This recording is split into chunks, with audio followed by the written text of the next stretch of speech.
Alright, we're going to continue on from where we left off, looking into the physical environment, and we're going to look into what's called the living experiences, which is a way for us to start to get into looking at what people actually do in an aged care environment. How do they live? So we'll have a look at that as we go through this afternoon, and then we'll look at the environmental assessment tool, or audit tool, and we will get some practice at doing that as part of one of your assessments. So we'll knock over a bit of the assessment this afternoon as well. Should be good. Okay, so let's look at this slide, which just highlights the three features of using evidence for the physical environment. The evidence for the physical environment suggests that we need an approach to care that's not grounded in the medical model framework, but in fact one that's psychosocial in its focus. It needs to be an approach where experience guides design, where the philosophy of care is prioritised, is actually the major motivating force. And of course, you need a driver. You need somebody who will be the leader, who takes control or initiates the changes. And that's going to be no surprise. It will be your responsibility as dementia care leaders. So shaping how the physical environment looks is going to be up to you to a large degree in your care environment. So let's look. This is the work of Dr. Sam Davis, and it's her work in designing these living experiences that we're going to focus on. There are three basic questions she asked. What is a typical day for residents with dementia? And how does staff fit into that day of experiences? And then how well does the building work for staff, residents, family and others? So this is a very practical sort of approach. There are 7 living experiences that she describes as part of the normal day of any resident. These are experiences of presenting yourself to the world. So that involves the living experience of dressing, preparing yourself, bathing, etc., ready for interaction with the world around you. The second one is the eating experience, which is obvious. The third one is the personal enjoyment experience. So it's a relaxation. How do you relax? Where in your physical environment do you relax?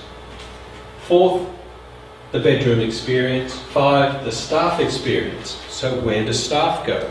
Where do staff store their things? Where do staff work? Etc. The family and community connections experience. And finally, the end of life experience. So each of these is a different way to look at the care environment. So let's have a look. How does the person present themselves? Now, this is a combination of both the social and the physical.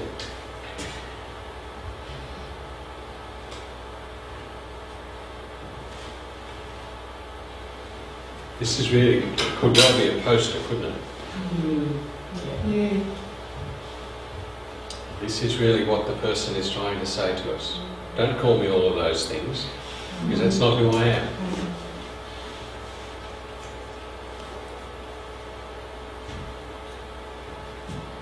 These are the key points on the left, and the common issues that these points raise are on the right. The self-presentation of ourselves to others affects our self-esteem, which is not stating anything that's not obvious, but the need for assistance often impacts on how the person feels about themselves. The more dependent they are upon others, the more likely it is that their self-esteem will be affected by that.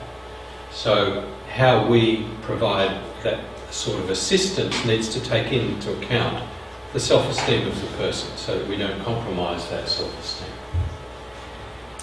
Maximising potential is not limited to achieving functional independence. In other words, just being functionally able to dress yourself, to eat independently is not enough. We need to think about how the person experiences their, a meaningful level of life as they live in their dementia. Independence is about what matters to the person. So it's not just functional independence, but what does matter to the person. That will be what creates independence. The issues that are common in terms of a presentation of self are the lack of understanding about the person's feelings or reactions, because often staff don't understand or can't find out what the person's reactions are or can't read them.